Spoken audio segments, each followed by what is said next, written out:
Test ക്രിക്കറ്റിൽ 800-ലധികം ranking പോയിന്റുകൾ നേടുന്ന ഇന്ത്യൻ ചരിത്രത്തിലെ ഏറ്റവും മികച്ച വിക്കറ്റ് കീപ്പർ ബാറ്റ്സ്മാനാണ് ഋഷഭ് പന്ത് എന്ന കാര്യത്തിൽ ആർക്കും യാതൊരു സംശയമില്ല. 800 റാങ്കിംഗ് പോയിന്റ് കൗണ്ടർ ചെയ്യുന്ന ആദ്യത്തെ ഇന്ത്യൻ താരം കൂടിയാണ്. ഇന്ത്യൻ താരമല്ല, ഇന്ത്യൻ വിക്കറ്റ് കീപ്പർ ബാറ്റ്സ്മാനാണ് ഋഷഭ് പന്ത് എന്നത് എടുത്ത് പറയേണ്ടതാണ്. അയാളുടെ മികവിനപ്പുറം ഒരു നല്ല മനുഷ്യ ഹൃദയം കൂടി ഋഷഭ് പന്തിനുണ്ടെന്നാണ് പൃഥ്വി ഷായുടെ ഏറ്റവും ഒടുവിലത്തെ അഭിമുഖം സൂചിപ്പിക്കുന്നത്. കാരണം പൃഥ്വി ഷാ പറഞ്ഞിരിക്കുന്നത് പുള്ളിയുടെ ലൈഫിലെ ആ ഒരു അൺഫോർച്ചുനേറ്റ് ഇവൻസ് ഒക്കെ എല്ലാവർക്കും അറിയാവുന്നതാണ്. പൃഥ്വി ഷായുടെ ലൈഫ് വളരെ മോശം അവസ്ഥയിലൂടെയാണ് കടന്നു പോയിക്കൊണ്ടിരിക്കുന്നത്. ഒരു കാലത്ത് സച്ചിൻ്റെ ടാലൻറ്റ് അല്ലെങ്കിൽ സച്ചിനേക്കാൾ മികച്ചവൻ എന്ന് യങ് ക്രിക്കറ്റിൽ വിശേഷിപ്പിക്കപ്പെട്ട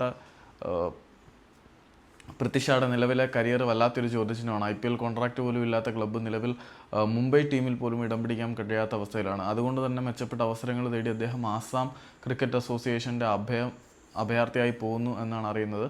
അവിടെ നമ്മുടെ റയാൻ പരാഗും ഡെന്നിസ് ദാസും അല്ലാതെ പേരെടുത്ത പ്ലേയേഴ്സ് ഒന്നുമില്ല. അതുകൊണ്ട് തന്നെ അവിടെ ഒരു സേഫസ്റ്റ് ഓപ്ഷൻ കൂടി ആയിരിക്കും പൃഥ്വി ഷായ്ക്ക് എന്ന കാര്യത്തിൽ യാതൊരു സംശയമില്ല. അപ്പം പൃഥ്വി ഷാ ആസാമിലേക്ക് ഇനി ഡൊമസ്റ്റിക് ക്രിക്കറ്റ് കളിക്കാൻ പോവുകയാണ്. അതല്ല ഞാൻ പറയാൻ വന്നത്, അത് ഇതിനോടൊപ്പം ചേർത്ത് പറഞ്ഞു എന്നേ ഉള്ളൂ.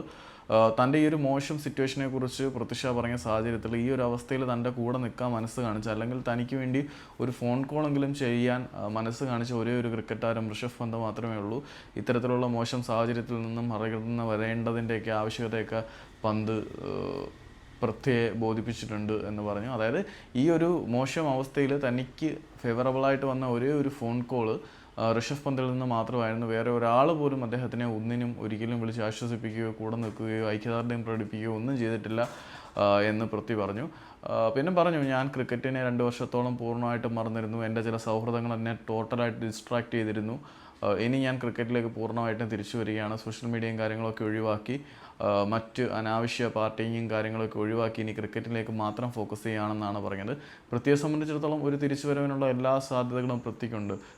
ചെറിയ പ്രായം തന്നെയാണ്, ഒരിക്കലും പ്രായം ഓവറായി പോയിട്ടില്ല. കാരണം സച്ചിനെയും കാംബ്ലിയെയും അമ്പരപ്പിക്കുന്ന തരത്തിലുള്ള പ്രതിഭാവൈഭവം ഉള്ള താരം തന്നെയാണ് പൃഥ്വി. അതൊന്ന് തേച്ച് മിനുസപ്പെടുത്തി, രാഗി മിനുസപ്പെടുത്തി മൂർച്ച കൂട്ടി എടുത്തു കഴിഞ്ഞാൽ സച്ചിനും സെവാഗും ഒന്ന് ചേർന്നതുപോലെയുള്ള IPL വിസ്ഫോടനം ഓപ്പണിംഗ് ബാറ്റിങ്ങിന് ഇറങ്ങി നമ്മളുടെ പൃഥ്വി കാണിച്ചിട്ടുള്ളതാണ്. ആ ഒരു അറ്റാക്കിംഗ് ഇൻറ്റൻറ്റും ക്ലാസിക് തെളിമയും ആ ഒരു ക്ലാസും മാസും കൂടെ സമന്വയിപ്പിച്ച ആ ഒരു ക്രിക്കറ്റ് വൈഭവം പൃഥ്വിയിലൂടെ ഇനിയും നമുക്ക് കാണാൻ കഴിയും.